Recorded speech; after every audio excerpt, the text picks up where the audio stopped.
One of the things we do in the record linking lab is help communities reconstitute their population so that people in the town can see how they're related to each other and have discovery experiences. One of the towns we're working with is Laredo, Texas.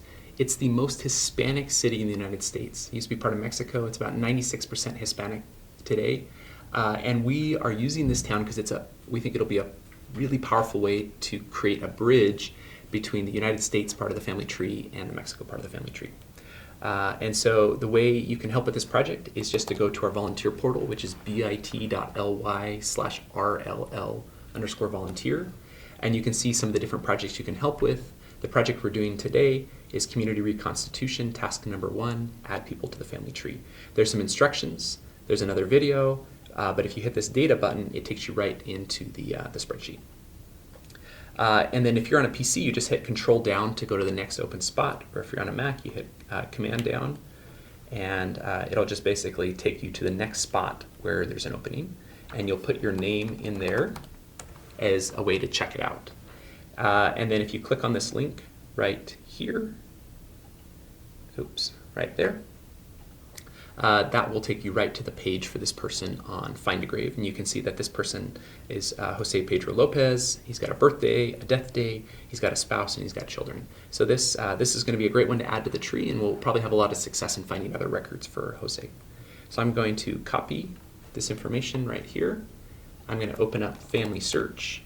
I'm going to go to Family Tree Person. Now normally we'd use the Find feature to find someone on the tree, but since we have exact dates, there's actually a powerful tool to use the Add Unconnected Person feature. And so I'm going to put in, and so there's actually 2 advantages of using this feature. One is it'll allow us to type in exact dates to search. The other is if Jose is not on the family tree, then it'll allow us to add him to the tree right away. Okay, so again, I'm just copying information over from Find a Grave. Okay. And then I'm going to bring his death date over as well. And I'm just using Control-C, Control-V each time to bring that information over.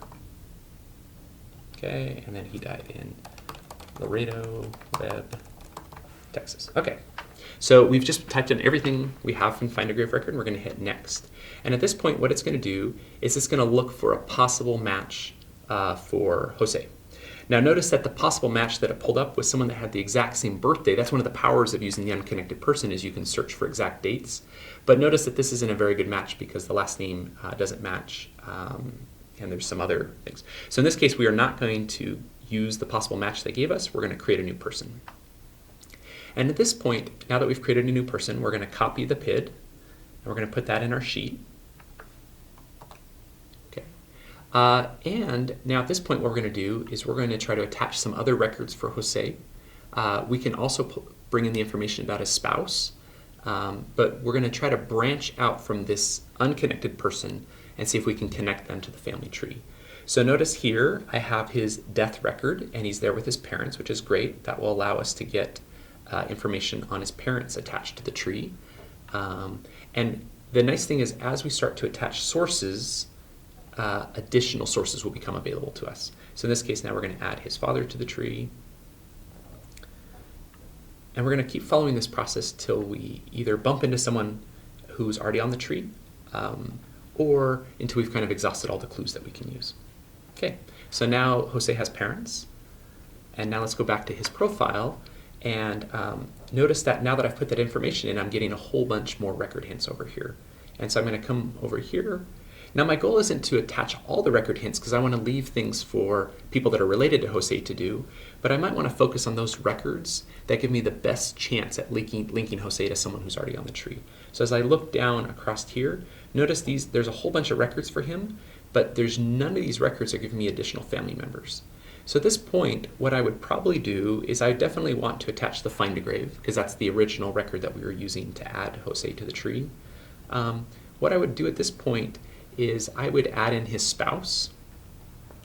And so right here where it says Add Spouse, I'd click on Add Spouse and bring in her information from the Find a Grave record, which we have right here, Guadalupe. I might even add his kids, since I know that they're deceased, because they're here on Find a Grave. That might allow me to link him to the 1940 census. Sometimes in a census you'll find other family members that might allow me to find one of his siblings or more information about his parents. But really at this point our goal is to take this unconnected person that we added to the tree and try to connect them to the tree so that people that are related to Jose can discover him, and this can become a great discovery experience.